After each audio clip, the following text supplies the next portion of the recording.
कपड़े धोने वाली बहू। शादी के पहले से ही विभा को कपड़े धोने का बड़ा शौक था। कभी नल के नीचे तो कभी तालाब के पास। अरे मेरी नीली वाली लुंगी नहीं दिख रही है।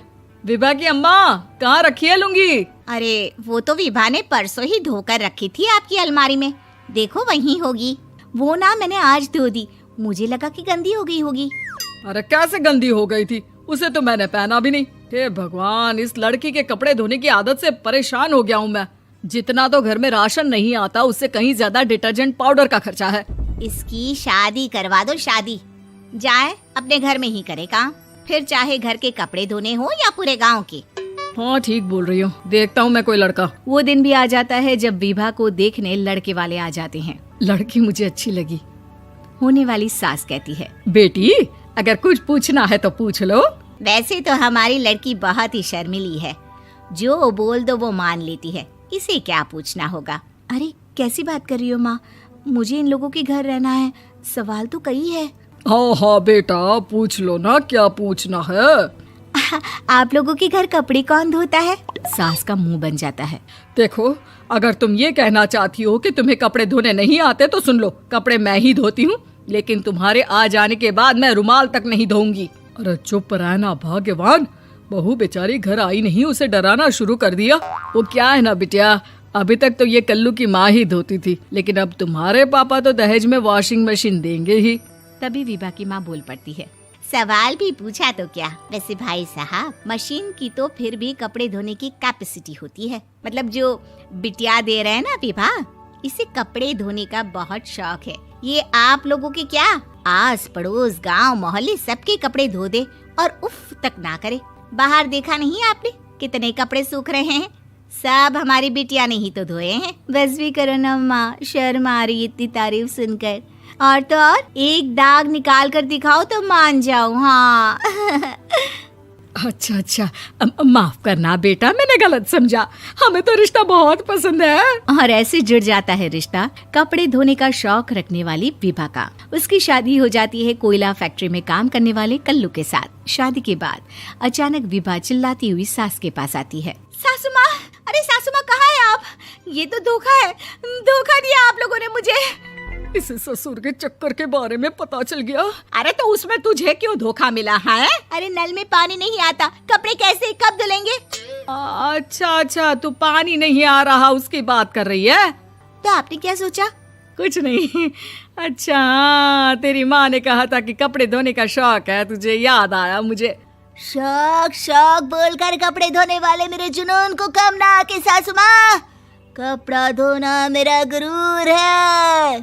तभी पति भी वहाँ आ जाता है। अभी मैंने इसे सनी देओल की फिल्म दिखाई है, उसी के डायलॉग मार रही है माँ। अच्छा सुन, साफ साफ बता रही हूँ, पानी सुबह 4 से 6 और शाम को 10 से 12 आता है, समझी?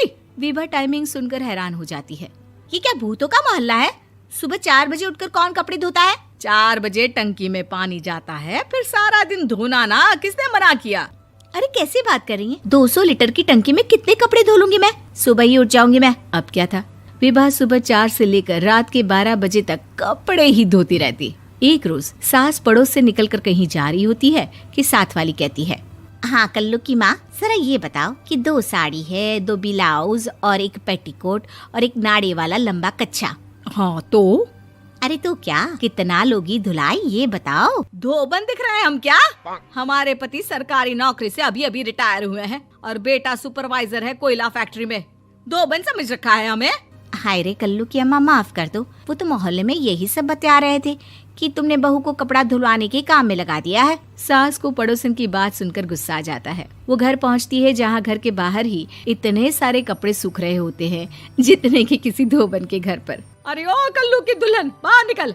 माँ जी यहीं आ जाओ, बाथरूम में चादर धो रहे हैं हम। अरे अभी हम धोते हैं, तुमको बाहर निकलो। ये आस पड़ोस वाले बोल रहे हैं कि हम बहू से कपड़े धुलवा कर उसे कपड़ा धोने वाली बना दिए हैं। अरे छोड़ो ना माँ जी, किन लोगों की बातों में आती हो? आस पास के लोगों का तो काम ही होता है कि वो किसी तरह सास बहू को लड़ा दे। बहू सारे घर के कपड़े धोती है, ये क्या कम है? बोलिए। सास को भी लग जाता है कि वो बहू का ये सनकीपन नहीं छुड़वा सकती, इससे अच्छा है कि खुद ही चुप हो जाए। एक रोज सास और बहू मंदिर जाते हैं, जहाँ सास की साड़ी वहाँ खड़ी भीख मांगने वाली से मिलती है। माँ जी क्या बात है, आपकी साड़ी उस भिखारन से कितनी मिल रही है ना? हाँ हाँ देखो तो, दोनों की साड़ी मिल रही है। क्या बात है कल्लू की अम्मा, तुम खुद को तो अफसर की बीवी बताती हो और ऐसी सिंपल सी प्लेन साड़ी पहनकर घूमती हो। सिंपल और प्लेन नहीं है ये साड़ी। तो क्या सोने के धागे से फूल बने हैं? कुछ भी सासू माँ, कुछ भी। हाँ बने थे इस साड़ी में सोने के धागे से फूल। मेरे पति लेकर आए थे मद्रास से स्पेशली मेरे लिए 10,000 की। ताहे भाई साहब इस भिखारन के लिए भी सेम टू सेम साड़ी लेकर आए होंगे 10,000 की। सास उस वक्त तो कुछ नहीं कहती, लेकिन बहू के साथ घर आती है और अलमारी से एल्बम निकाल कर लाती है। ये साड़ी देख रही है, ये वही साड़ी है जिसे मैंने अभी पहना था। इस साड़ी में ये जो चमकदार फूल दिख रहे हैं ना, ये सोने के धागों से काढ़े गए हैं।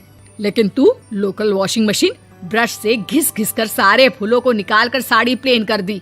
मुझे माफ कर दीजिए सासू माँ। और तो और, जब मैंने तुझे तेरी गलती के लिए कुछ नहीं कहा, लेकिन तूने तो सबके सामने मेरा मजाक ही बना दिया। क्यों? बहू को समझ में आ जाता है कि अब से उसका कपड़े धोना बंद।